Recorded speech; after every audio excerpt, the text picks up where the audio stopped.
अस्सलाम वालेकुम रहमतुल्लाह। मोहतरम नाज़रीन, उम्मीद है कि आप हजरात बखैर व आफियत होंगे।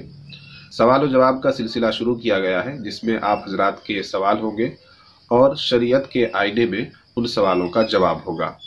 आज हम 3 सवाल लेकर हाजिर हुए हैं उनके जवाबात के साथ। पहला सवाल है, क्या ऑनलाइन निकाह हो सकता है? मोबाइल के ज़रिए से, ऑडियो कॉल के ज़रिए से या वीडियो कॉल के ज़रिए से निकाह किया जा सकता है?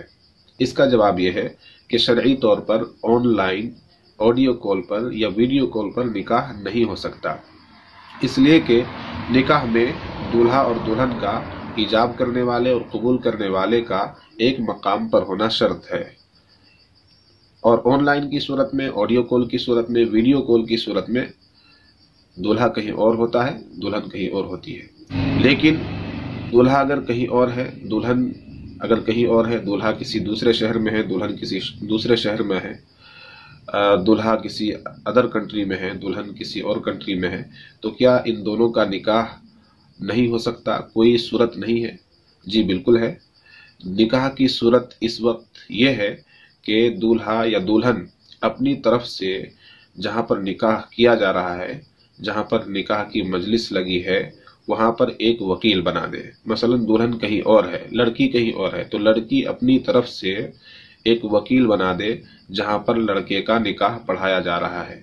तो अब लड़की की तरफ से जो वकील बना है वो कबूल करेगा लड़की की तरफ से, और जो लड़का है वो इजाब करेगा, या जो वकील है वो इजाब करेगा और लड़का कबूल करेगा। इजाब और कबूल एक ही बात है। जो पहले कबूल करे उसको इजाब कहते हैं, जो बाद में कबूल करे उसको कबूल कहते हैं। तो निकाह की ये सूरत है, अगर लड़का कहीं और है और लड़की कहीं और है, वकील बनाना होगा। इस तरह से निकाह दुरुस्त होगा। और बगैर वकील बनाए अगर ऑनलाइन इजाब और कबूल हुआ है, चाहे वीडियो कॉल के ज़रिए से हो, चाहे ऑडियो कॉल के ज़रिए से हो, अगर फ़ोन पर लड़की ने कबूल किया है, लड़के ने निकाह की मजलिस में कबूल किया है, तो इस तरह से निकाह नहीं होगा। एक वकील बनाना होगा और एक ही मकाम पर इजाब और कबूल होगा, तब जाकर निकाह दुरुस्त समझा जाएगा। दूसरा सवाल यह है कि क्या निकाह और रुखसती की जो तकरीब होती है, इसके लिए तारीख़ों का फाल निकालना, निकाह और रुखसती के लिए जो तकरीब रखी जाती है, जो एहतिमाम किया जाता है, शादी की जो तारीख़ तय की जाती है, इस तारीख़ को तय करने के लिए फ़ाल निकालना कैसा है? मसलन बहुत से लोग कहते हैं कि भाई हमको जून के महीने में शादी करनी है, या मार्च के महीने में अपने लड़के की शादी करनी है, लड़की की शादी तय करनी है मार्च के महीने में, तो कौन सी तारीख़ बेहतर होगी, किस तारीख़ में हम शादी की तकरीब रखेंगे तो अच्छा होगा, कोई ख़राबी नहीं होनी चाहिए, कोई नुकसान नहीं होना चाहिए। फाल निकाल दीजिए लड़की का नाम बताकर या लड़के का नाम बताकर कि इसके लिए कौन सी तारीख़ बेहतर हो सकती है। इस तरह से फाल निकालना कैसा है? तो इसका जवाब ये है कि ये बिल्कुल नाजायज़ है और ये मुशरिकों का तरीक़ा है। जो मुसलमान नहीं है, जो ईमान वाले नहीं हैं, ये उन लोगों का तरीक़ा है। वो अपने पंडितों को बुलाकर इस तरह से तारीख़ निकलवाते हैं। और हदीस में आया है, मन तशब्बह बिकौमिन फहुवा मिनहुम, जिसने जिस कौम की मुशाबहत इख्तियार की वो उसी के साथ होगा। तो इस तरह से तारीख़ निकलवाना बिल्कुल भी दुरुस्त नहीं है। हाँ, इसके लिए आप खुद घर में मशवरा कीजिए, अपने बड़ों से मशवरा कीजिए कि कौन सी तारीख़ बेहतर हो सकती है, किस तारीख़ में आपको सहूलत होगी, आपको आसानी होगी, उसी तारीख़ को आप शादी के लिए मुकर्रर कीजिए। और भी बहुत सी बातें हैं तारीख़ तय करने के ताल्लुक़ से। मसलन शादी और निकाह के लिए भी एक मौसम तय हो गया है कि भाई ये शादी का मौसम चल रहा है, ये शादी के महीने हैं, ये शादी के महीने नहीं है। कुछ महीनों में लोग बिल्कुल ही शादी नहीं करते, जैसे मुहर्रम का महीना है, इसको गम का महीना समझते हैं। तो ये बात अच्छी तरह से समझ लेनी चाहिए कि इस्लाम में कोई सा भी दिन, कोई सी भी तारीख़ मनहूस नहीं है, कि कोई भी तारीख़ गम की तारीख़ नहीं है, कोई भी दिन गम का दिन नहीं है। किसी भी तारीख़ में, किसी भी दिन में खुशी मनाई जा सकती है, शादी की जा सकती है, निकाह की तकरीब मुनाकिद की जा सकती है। ये इस्लाम की शान है और यही इस्लाम की पहचान है कि इस्लाम ने अपने मानने वालों को मुश्किल में नहीं डाला है।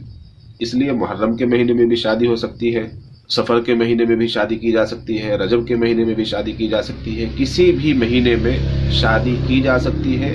आपकी सहूलत पर बात है कि आपको कब आसानी हो रही है, आप कब सहूलत से इस तकरीब को निभा पा रहे हैं, आप पर डिपेंड करता है।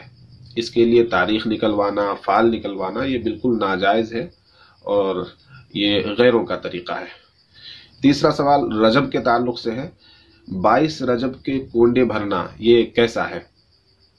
इसका जवाब यह है कि ये बिल्कुल गैर शरई अमल है, नाजायज़ अमल है, हराम अमल है। ये अहले तशय्यो का तरीक़ा है, ये सहाबा किराम रज़ी अल्लाह अन्हुम अजमईन से नफ़रत करने वालों का तरीक़ा है।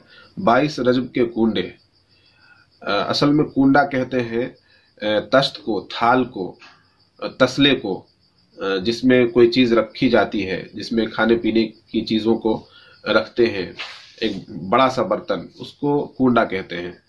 तो कुंडा भरना, और इसके इस्तिलाही माना जो है वो नज़र नियाज के भी आते हैं। फातिहा करना, नज़र नियाज करना, इसको भी कुंडा भरना कहा जाता है।